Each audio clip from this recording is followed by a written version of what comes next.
And now for your listening pleasure, here's Pulizzi and Rose, covering the week of media, marketing, and digital content news. This Old Marketing. Take it away, boys.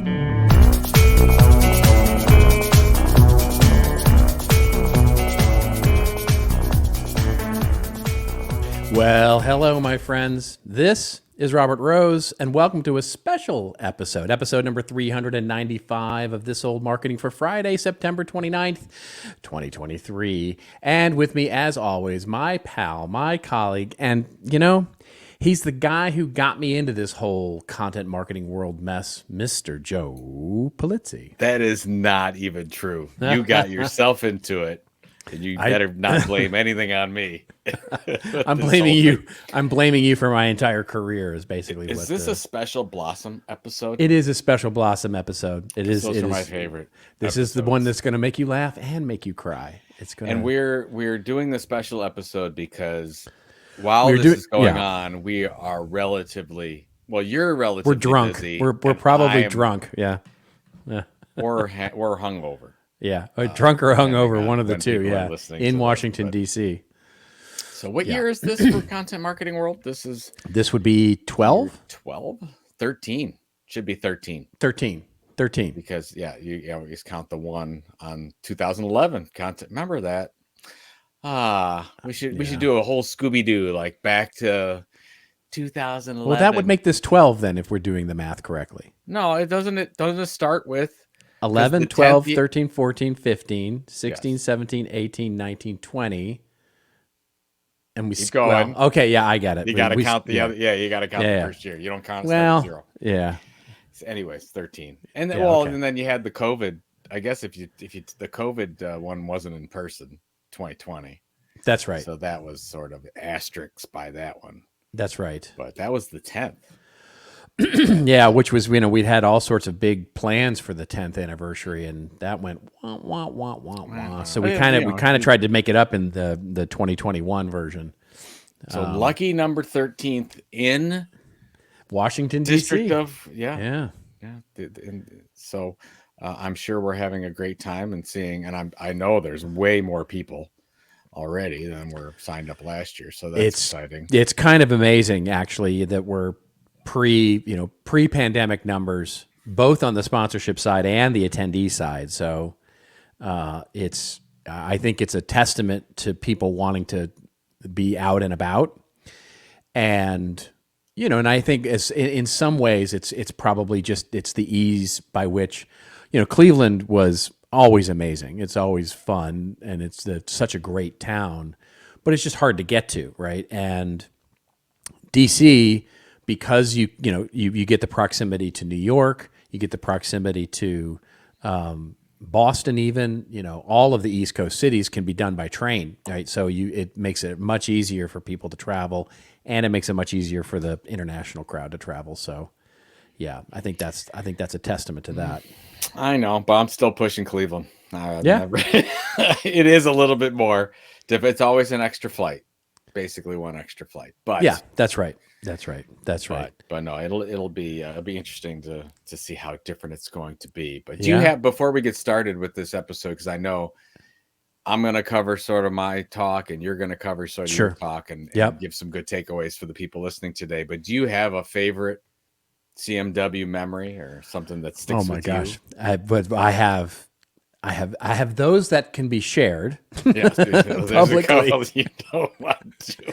And I have those that shall remain private. So I think there's a couple that just sort of stand out to me. So for the first one, that comes leaping to mind is I'm going to start with a heartwarming one, because it's maybe one of my favorite moments of Content Marketing World ever. And it was the very first Content Marketing World.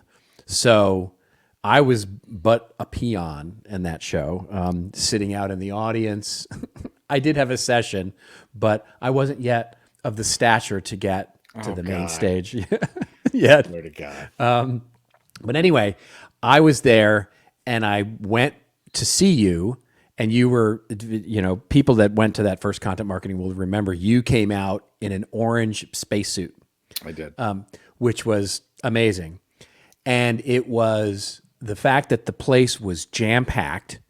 Was it like 800 people? There's 660 people. There you go. But the place looked just jam packed because it was the hotel ballroom was just absolutely jam packed. And I remember standing there, sort of off to the side, looking at you as you were about ready. Everything was about ready to start, and it was you and your beautiful, wonderful, lovely wife, Pam. And you guys had a moment, right? You guys had a moment that was just very wonderful to watch. By basically like, can you believe that we did this, right? And it was just that notch is right up there. So it was, yeah. It's funny that I remember a lot. I don't remember a lot, but I remember that time period really well, because when I went and looked out, so before I came back and Pam and I had our little moment of, we were both sort of crying a little bit about this whole thing. I looked out and saw the 600 plus people. And of course, when we were planning this whole thing, I'm like, can we get 100 people to come to Cleveland for content for this thing we're making up called Content Marketing World? And of course, it worked out better than we could even have thought or dreamed. And I thought in my head, that was the first time I'm like, maybe I don't have to go get a job with somebody else. Like maybe this thing is, and it was at that moment looking out, I said, these people, 600 people came from locations all over the world for this content marketing thing that wasn't really even a thing at that point, at least called that. And we were able to make a show of it. And then what was it? By 2014-15, we had 4,000. Yeah, it was amazing. And it was incredible the way that it all turned out, and really, really good stuff. So, and the other thing that I would point to as sort of a classic memory was, oddly enough, it was Columbus, when the 1 year that we went to Columbus. And two things I would note about that particular show. Both, again, your wife plays into this. Funny how my best memories of Content Marketing World have to do with your wife. And they should, yeah. She managed, so she knows what a huge football fan I am, and that you are, but more specifically, let's just be honest, it's all about me. And it used to be that just about every year, because every year Content Marketing World was on the 4th, 5th, 6th, right around in there of September, which is also typically opening weekend. And the Cowboys usually would play one of the games, that the Thursday night game that was going to be there on the actual day. And she managed to bring in, which was just amazing, like just amazing. We had Rick Springfield that year playing the concert, and he's playing in this bar. I mean, this big. Well, it was I think it was L2 down there. It's a nice facility. It's a great facility, and it was. But she managed to have them install a giant big screen TV over the top of Rick Springfield, so that we could watch Rick Springfield, but we could also watch the first half of the New York Giants and the Dallas Cowboys. Well, let's just note too that the big screen was pointed at where you were sitting. Yeah. Not everyone could see that. Oh my God, it was so great. You were the only one. You and a group of a few people were it was enjoying so both wonderful. The sultry sounds of Rick Springfield. That's right. And the Giants Cowboys. And then we went back to watch the second half of the game in the hotel. And we ended up at this like small little downstairs, like where there was nobody there, this small little downstairs bar where we sat and watched a TV, across on a bar to watch the second half of the game. And who should walk in? The only other people in the bar was the Rick Springfield band, right? So we sat there with the Rick Springfield band bass player and the guitar player and the drummer. Rick Springfield sadly was not there, but we sat there and had a hamburger and watched the second half of the game there. So that was a great moment as well. Yeah, I'll tell you what, bang for its buck. Getting Rick Springfield was amazing. Yeah, because people loved him, and he was very present, and he did all the pictures, and he put on a great show, and wasn't. For me, it was Cheap Trick. For me, it was Cheap Trick. I mean, Cheap Trick was great. The venue that we wanted them to play in wasn't available, so we had to sort of figure that out. But what's interesting is that there was a good portion of our audience that really didn't even know Cheap Trick was the thing. So we had a very it was amazing. Right. It was like half the Rock crowd. And Roll Hall of Famers, half the crowd loved. I'm like, oh my God. And the other half is who's Cheap Trick? Right. Like, oh, you got it. It's like, it was amazing because you could sit right up front. It was like, I mean, it was like a personal concert. It was amazing. It was. I think 2000. There's so many stories. I'll tell the one. 2013, we had William Shatner as our keynote. Oh, yes. First of all, William Shatner and I, we're walking around the facility and I'm telling him about me and I'm asking him about all of his stuff and over. Yeah. And just the most wonderful person in the world. Yep. Well, later, he gets on for his keynote and he's talking about he's having trouble finding sponsors. This is in front of everybody. So there's 1,500 people in the audience at that time. And he's talking about how he has a YouTube channel about wines that he couldn't find a sponsor for. And he's telling everybody, I'm like, well, maybe, you need some help with that, whatever the case is. And so I just let it go because we were having a chat on stage in front of all these people. The next day, we've got all these workshops going on. I'm running around like crazy. And Pam, my wife, again, comes running in and I'm doing some kind of session. She pulls me aside and she says, Joe, William Shatner's calling for you. And I'm like, what? Like, and of course, I always go negative with that. Sure. One. I'm like, what did I do? Like, he's going to complain, right? We hurt his feelings in some way. Were the travel arrangements not right? Whatever. And finally, I get him on the phone. And I'm like, hey, Bill, because he said, call me Bill. I said, hey, Bill, it's Joe Pulizzi. How can I help you? And he's like, and he goes into the whole thing. Well, Joe. He starts telling me, he's like, I was, listening to what you were saying about the, getting a sponsor for my brown bag wine show. Yeah. And I think I really could use help. And so that he was asking for some more help. And so from after that show, I talked to him again and his assistant, and I sent some notes out to people in the wine industry. And I don't think anything ever came of it, but I did whatever I could. I remember the pitch. The pitch was amazing. It was an amazing show.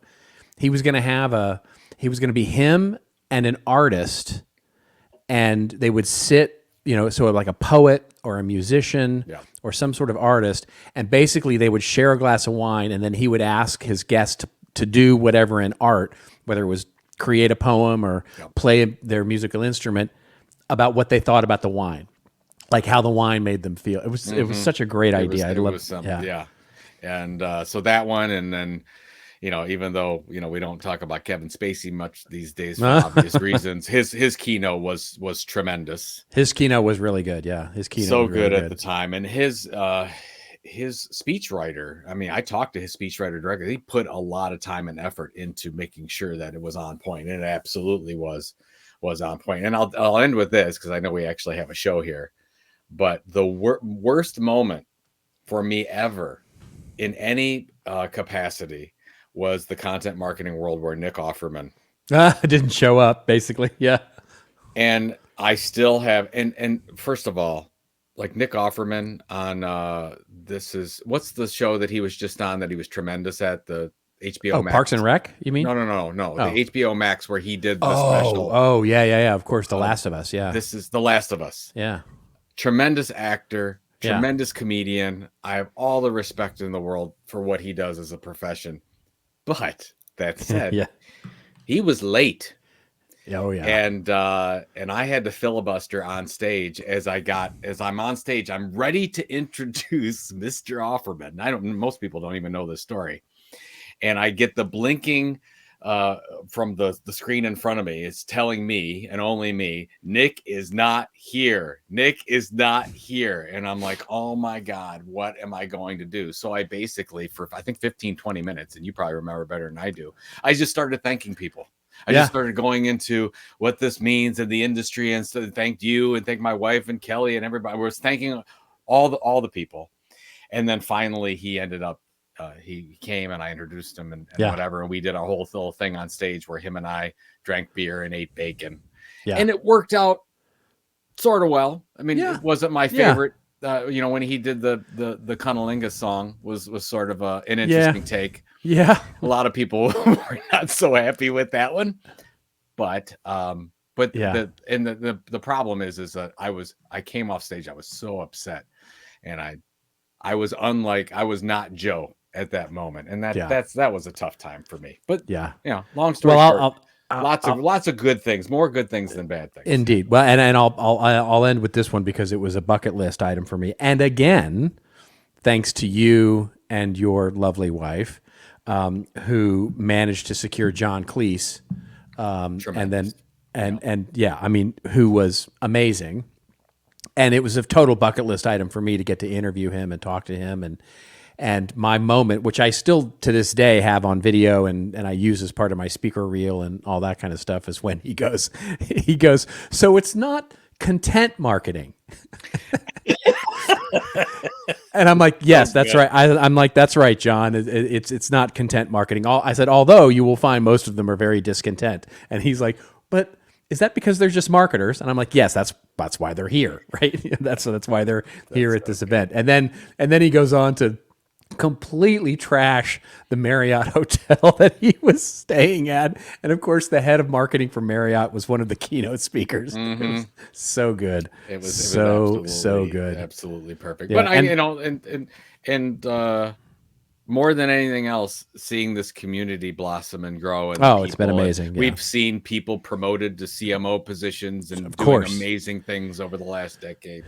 It's just that it made it all worthwhile. So, yeah, absolutely. So you're going to talk about your session later, but we wanted to get to a question first. Yeah, we had a question come in last week from Paris, and it was a great question. So we wanted to sort of take it as sort of an opener.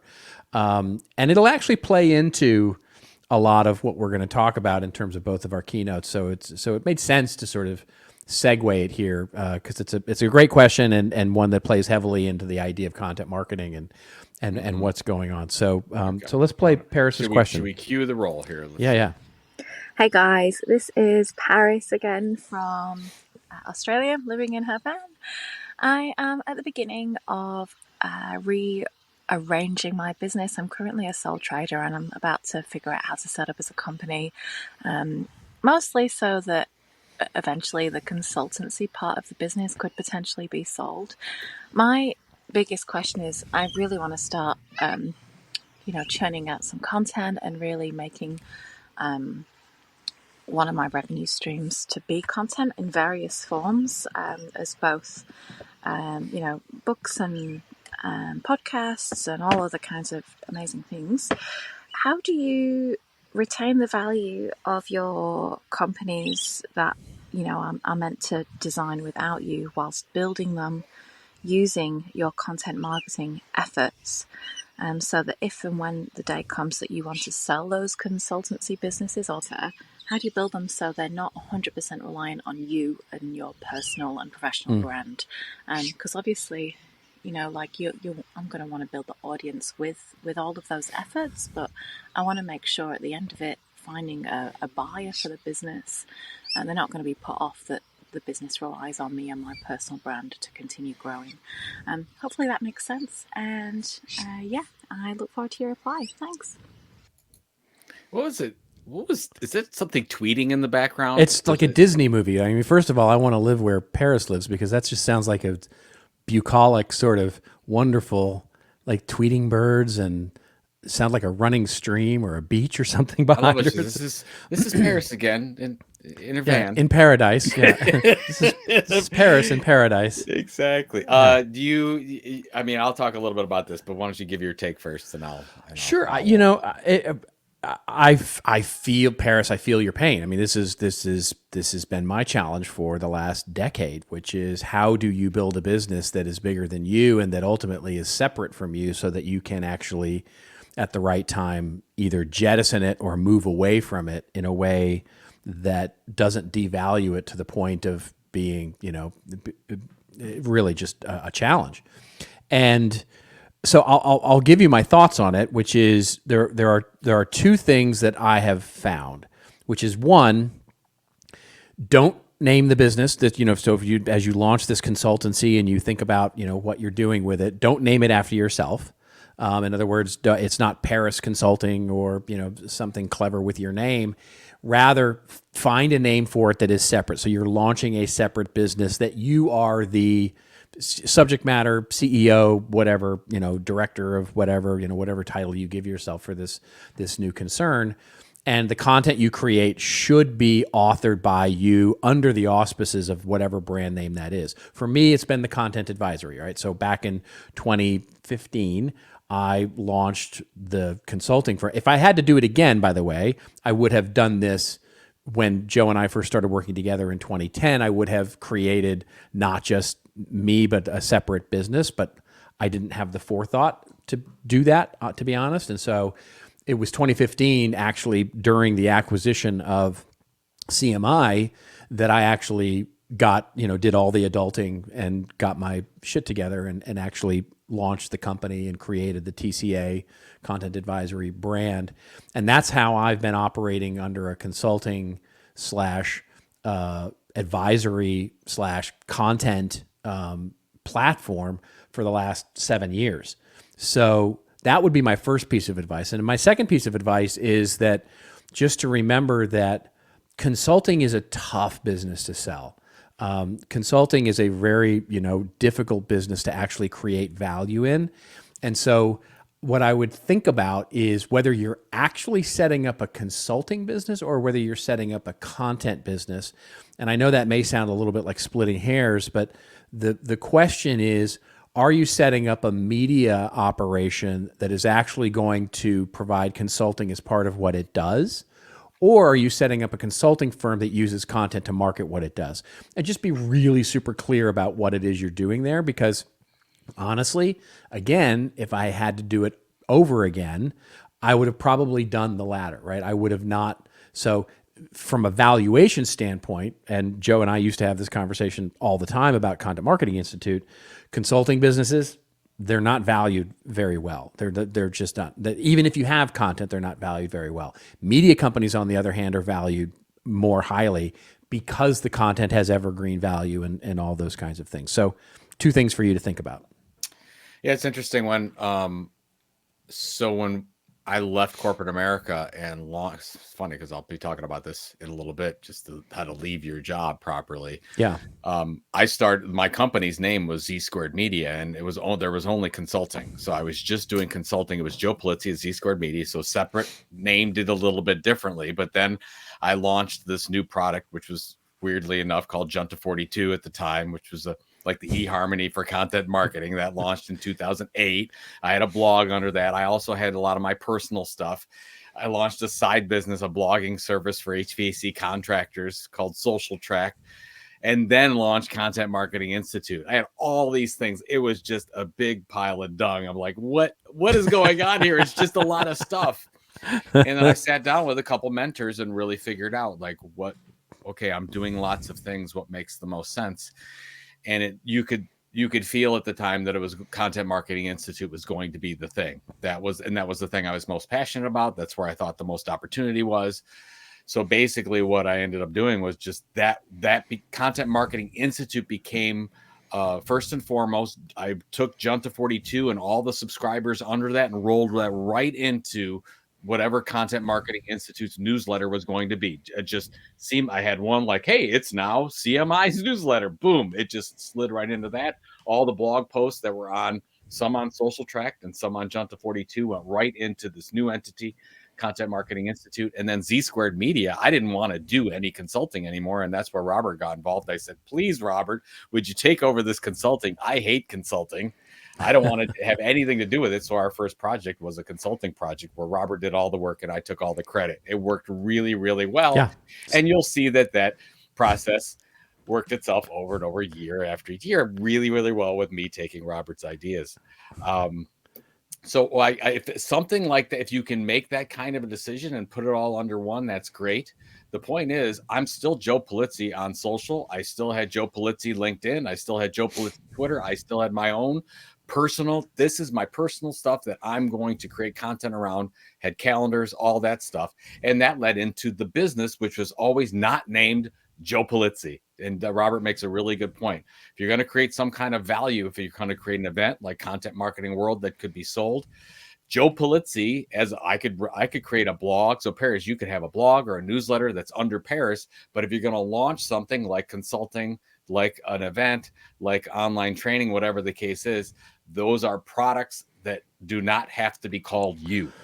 So that you can actually sell them someday. And even the thing is, to your point about whether people are going to attach you to the stuff, that might happen anyways. I mean, one of the things it's going to happen. Yeah, it's going to happen. Yeah. I mean, one of the things we had to have, I mean, when UBM, now Informa, purchased Content Marketing Institute, there were a lot of meetings about, hey, is this thing going to run effectively without Joe Pulizzi? And of course it has done very, very well without Joe Pulizzi. But I had to say, look, we've set this up.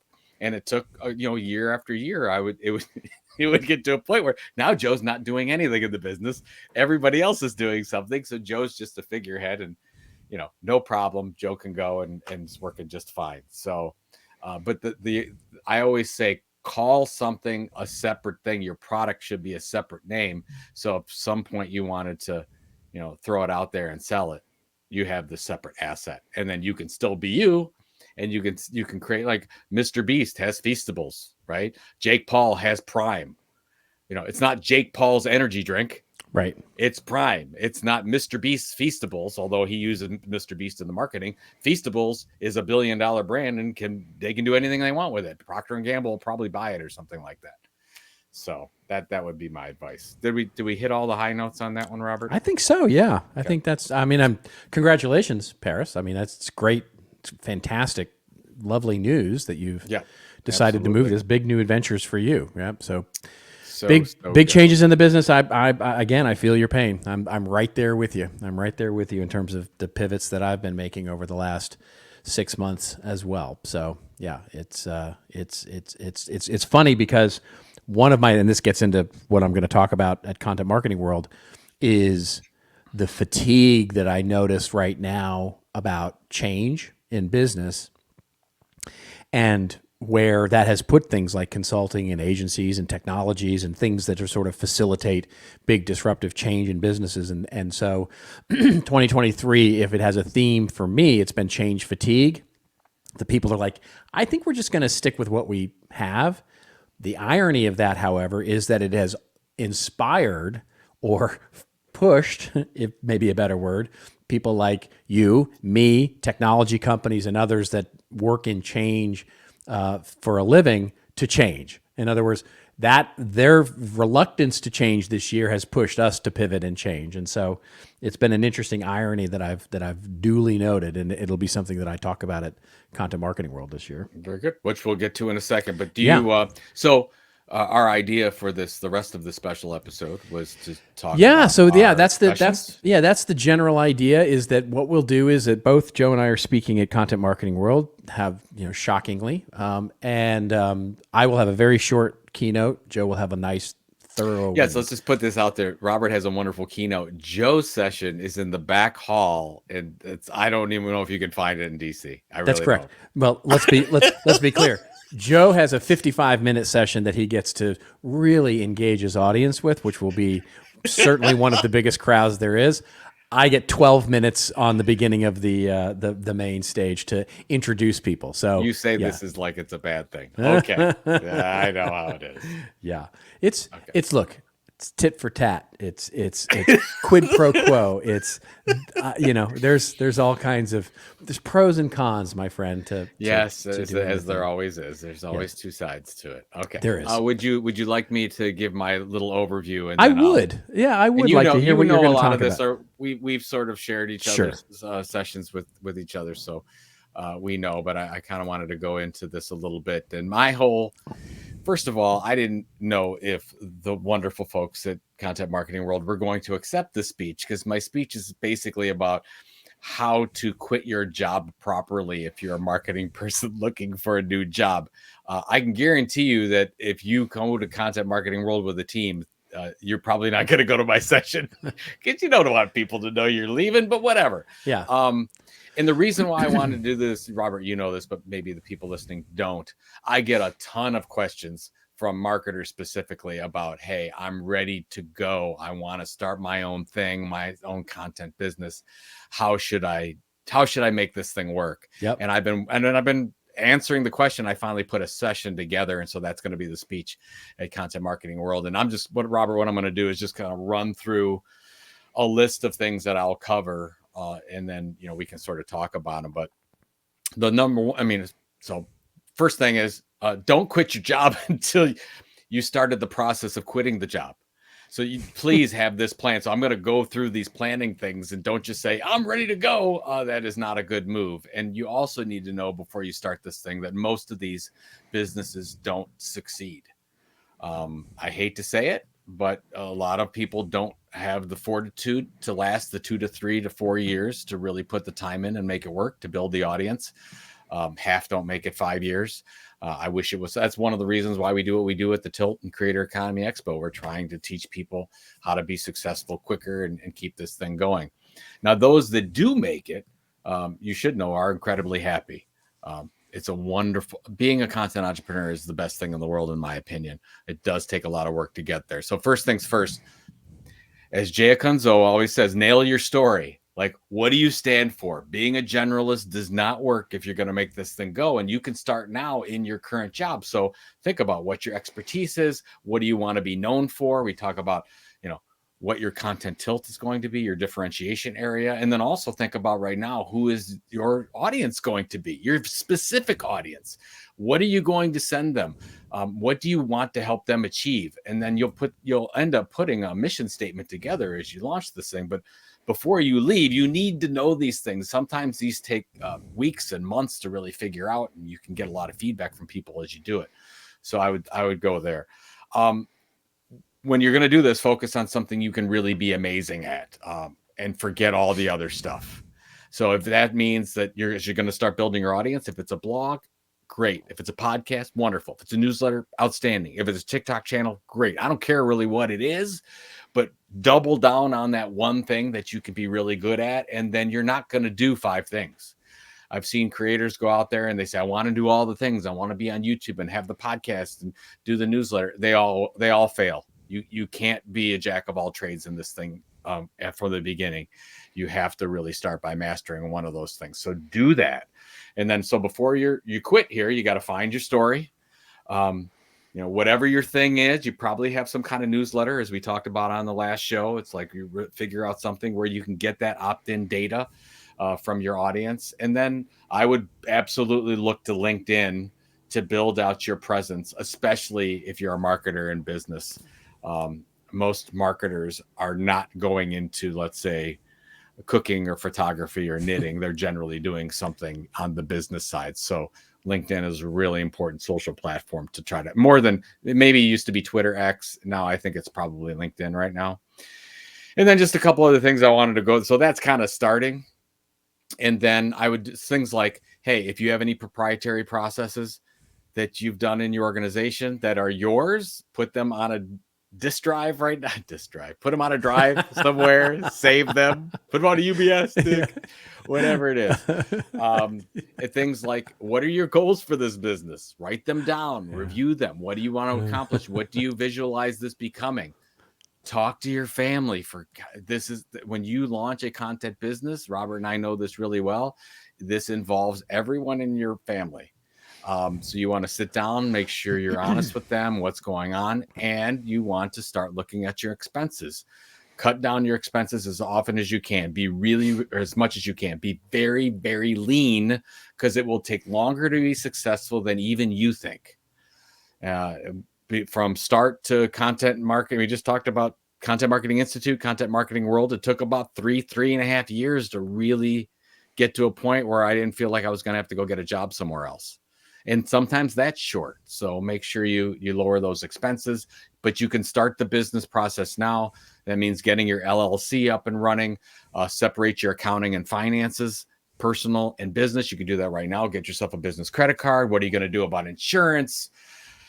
Check the agreement with your current company. What can you do while you still are working? When you leave, what are the things you can't do? You're going to want to know that ahead of time. When I left Penton Media to start Content Marketing Institute, I couldn't do anything for a year or two that was any kind of competition with what I was doing at Penton. So you need to know that. Like, you don't go set up a business that's going to be competitive. And then I would just end with a couple things. Make three lists. One, the first list is mentors. These are people that have done it successfully or not that you're going to want to set up meetings with. You're going to want to list some contacts, people that can help refer business to you that you can stay close to. And then maybe list the third one, future clients, people that might give you money and support you and want to see you succeed, and make those lists. You're going to want to keep those fresh and updated and start reaching out to those people now as you go. If you can generate revenue before you leave, that's the way to do it. And that's why you do all these things up front, so that you can figure out, okay, and not that I'm a big fan of side hustles. I like people that go all in. But if you can start this business before you leave, it'll be really, really critical to the overall success. If you get 6 to 12 to 18 months of stuff that you're already doing, you're already building audience, you're already maybe got a consulting deal, whatever the case is. Finally, when you're about a month or so, when you're ready and you've done all these things and you're a month or so from leaving, the best thing you can do is take your current company with you as your first client. Some kind of consulting gig, something that they're giving you revenue. I mean, it helped me out incredibly that when I left in March of 2007, that in April of 2007, I was getting a monthly consulting deal with Penton. That was really, really important so that I could make it and feed the kids at the time were 3 and 5. We didn't have a lot of money coming in. That was really critical to making it work. So sit down with your boss, whoever that is. You're not going to say you're quitting at this point. What you're going to say is, hey, I love working here. I love everything about it, but I've always wanted to start my own business. And here's what I'm thinking about doing. And I want to talk about the process of that now, so we can set a good transition for you, something that'll work for me. And if you do it like that, you have a real good opportunity to set yourself up so that maybe you leave on good terms, because a lot of your business is going to come from your current company, or could come from your current company, but that could be your first client as you go, and all that internal networking will pay off. And let's see, I guess the last thing I would say is, you set this thing up, you do have that one place that's home for your content. But ultimately, if you're going to succeed as a content business, you have many different ways that you're generating revenue. Like Paris talked about, you have consulting, you might do online training, you might have affiliate deals, you might take donations, you might do advertising sponsorship, you might have events. So you diversify the monetary side, and you really get focused on the content side. And that is the successful model for, you're still working a job and you're going to leave at some point. Those are, in a nutshell, Robert, that's kind of all the things that I would start doing to make it work. And if you can take 6 to 9 months before you leave and do these things, you'll have a good head start. And that's all we have time for, ladies and gentlemen. It's How long did I go for? Like 10 minutes? I don't even know. I don't know.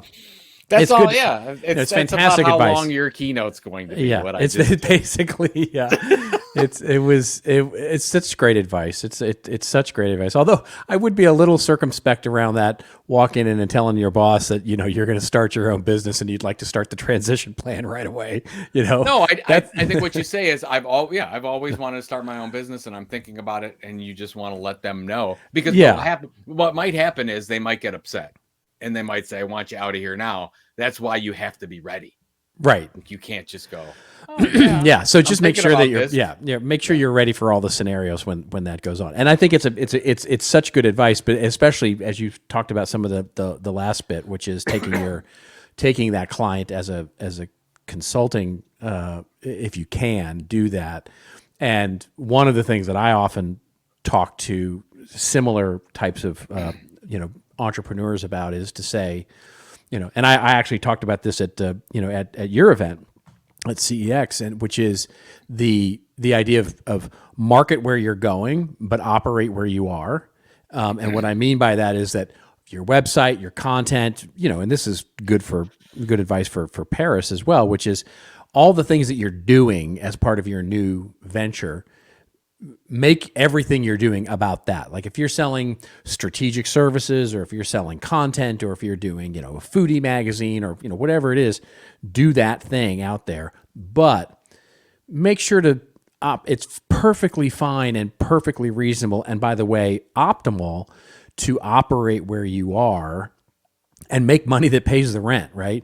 So in my early days, if you looked at my website, it was all about, strategy and content marketing strategy and content strategy and, all the things that, that I do today.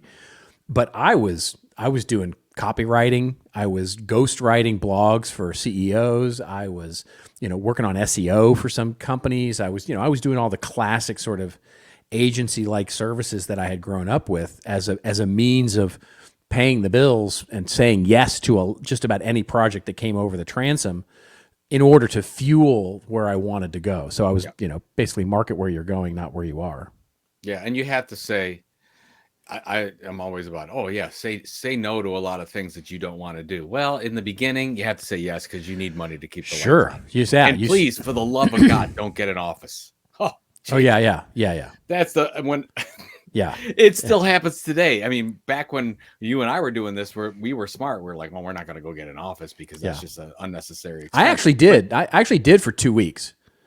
I went and got an office over on the because I was thinking to myself, I was like, I should have, I should go someplace and have it be my workspace and do all those kinds of things. And so I rented a office actually on the Paramount lot because I thought, that'll be fun. That'll be kind of an interesting place to. Yeah. So I rented this like office space on the Paramount lot, and I was there for 2 weeks, and I hated it, and it was expensive, and I was like, what the hell am I doing? Right? This is just crazy town. And so then I started working from home, which was, it has its own challenges for sure, but it's it was so much better. The people don't like. I would look at your streaming services. I would look at, do you have more than a one extra car that maybe is a luxury?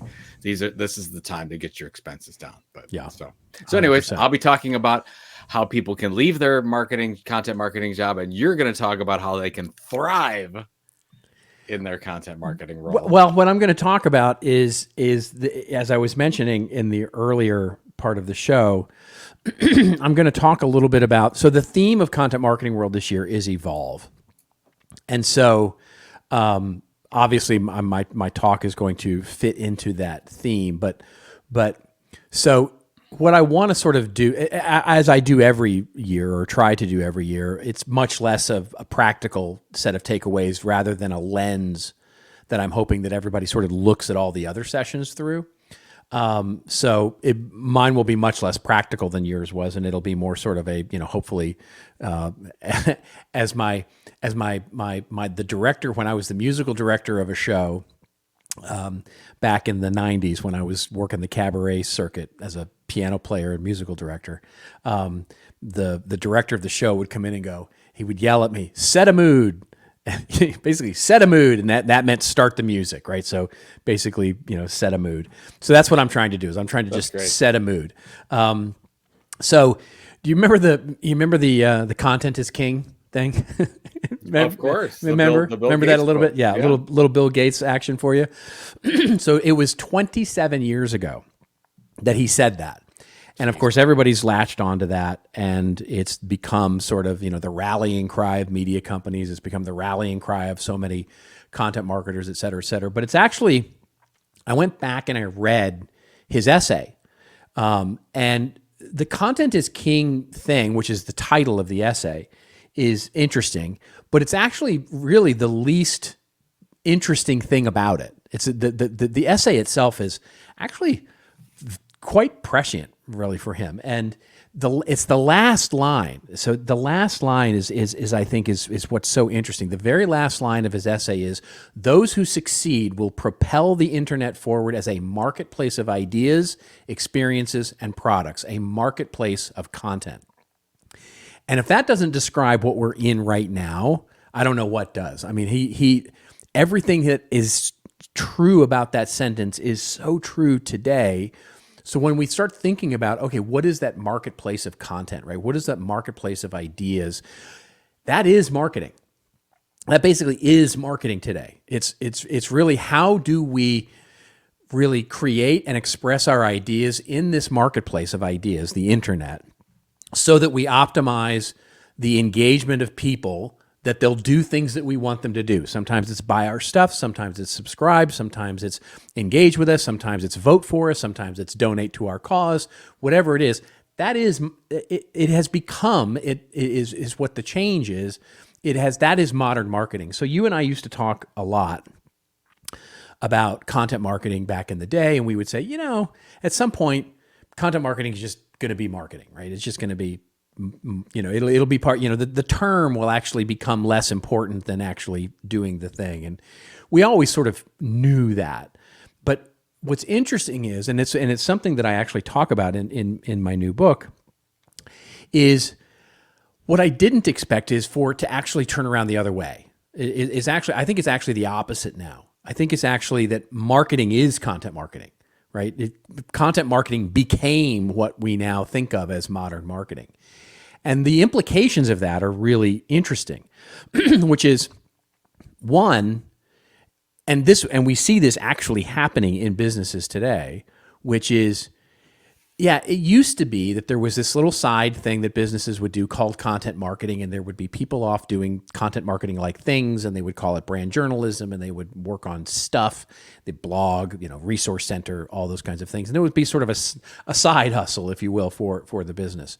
Well, now, of course, it's basically everywhere, right? It is what modern marketing is. And so the practice of content marketing is one that is done by everybody in the business, right? Whether you're in product marketing, whether you're in the brand team, whether you're in the web team, whether you're in the email marketing team, demand generation, PR, comms, wherever you are in the business, content marketing, operating like a media company because you're putting content into this marketplace of ideas, trying to engage people with it. That's what we do. That is the core heart of marketing these days. And so when we start looking out there and saying, great, how does that change things? Well, put that into context with where we are today with sort of the evolution, right? Or the change fatigue that we've seen happen over the last year and a half. And I think what's interesting is that what I'm seeing out there is that it's no longer about this making a business case to have disruptive change and integrate content marketing into, the business and sort of putting in this big disruptive new thing called content marketing. And, there's a new sheriff in town and it's called content marketing and put a team in it. Rather, it's just like looking at your existing marketing department and the teams and working together to evolve the people's skills, their jobs, their measurement strategies, and all the activities that they do into this practice of what marketing is these days, which of course is everything that we've been talking about in content marketing forever, just operating as a media company. And in a world of AI, in a world of automation, it is all about how we being the people in the business, we're the change. We are the evolution. It's not the technology. Anybody who starts to think that technology is going to fundamentally come in and boom and have an immediate impact is just wrong. It's just never happened in the history of ever. And so the only way things evolve is if we actually evolve, if we, the humans in there, actually evolve. And so it'll be interesting to watch over the next year, 2, 3, 4, 5, as we just become, everything that we as content marketing practitioners, we become the core of what marketing is these days. And that skill set will be differentiating in the marketplace of ideas. It will be that which you can bring to your business, whether you're a solopreneur, a small business, or a business of 10,000 people, that differentiating set of skills from content, from scaling, from operating like a media company will be what differentiates you in the marketplace of ideas going forward. Instead of just getting better at campaigns. And so that's my talk. That's what I'm going to be talking about and sort of teeing up for the whole week. You're doing that talk in 12 minutes? How long did I just take to do it? I don't know. That's like 9 minutes, but okay. Yeah. I have a little more than 12. I think I have 15 total, you need more than 12 to give that the proper oxygen. Yeah. So. Yeah. But I also have to come out. I mean, I'm doing a little thing too, like I normally do. You're probably wearing orange. I'm not actually. What? I am not. Dude. Well, I might wear orange. There might be one hint of orange in there, But yeah, I'm doing a little surprise like I normally do every year when I come out. I'm just going to say it's Bigly. I'm just going to say it's Bigly. Oh, jeez. I don't even want to know. It's Bigly and it's full of malarkey. How about that? Oh, yeah, there's your hint. There's your hint. Awesome. Well, I'm looking forward to seeing it. It'll be fun to see all the people. I'm sure you're going to hit a home run with this one. It's just, it's set a mood. All I'm trying to do is set a mood. Yeah. Yeah. And if they don't like your mood, they just come to my session. That's right. That's right. Then, we're not going to do content marketing. That's exactly We're going to do our own thing and it'll all be okay. Yeah. Before we depart this special episode, do you want to tell everybody about our new announcement for next episode, our network announcement? I will tell everybody. Yeah. Joe and I have signed a deal with the HubSpot Podcast Network to become part of their big, gigantic podcast network of shows. We will be part of the HubSpot network starting next week. And the October 6th show, I believe, yes. And so we'll be doing that, and it'll be a fun time. You'll notice a couple of differences, mostly that the fact that there will be an ad every show now, but hopefully available to you and hopefully attracting in a new audience and happily getting making the show a little bigger and all of that. And we're super excited to be part of the HubSpot Podcast Network. I'm going to have to get used to saying that. Because you're going to say it. Yeah, you're going to say it every a lot. show. Yeah, and we're really excited about it. And I got to tell you, I was really high on what they were doing with the podcast network at HubSpot until they signed us. Now I'm not sure how credible the podcast network. Robert and I, you've been joking about what hole we fill with this old marketing. What are we actually? It is interesting. You talk about differentiation. Like there's not really another content marketing news show like ours, and I don't think anybody would want that. That's right.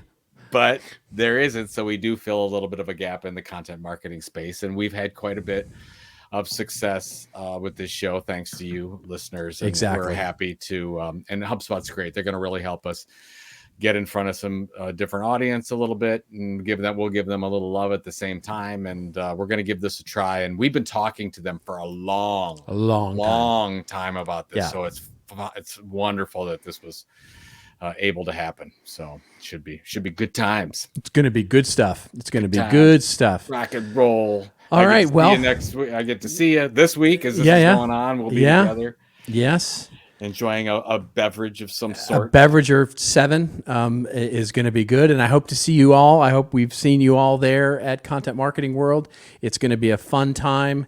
We're really looking forward to it. We're looking forward to next week and sort of starting a little bit of a new chapter for this old marketing. But, it's going to be the same show. It's going to be the same 2 chuckleheads every single week doing the same thing that you've come to love or hate over the last 10 years. So we will see you next week. Please do tune in for that. And in the meantime, before we see you next week, remember, everybody, it is your story to tell. Tell it well. We'll see you next week on This Old Marketing.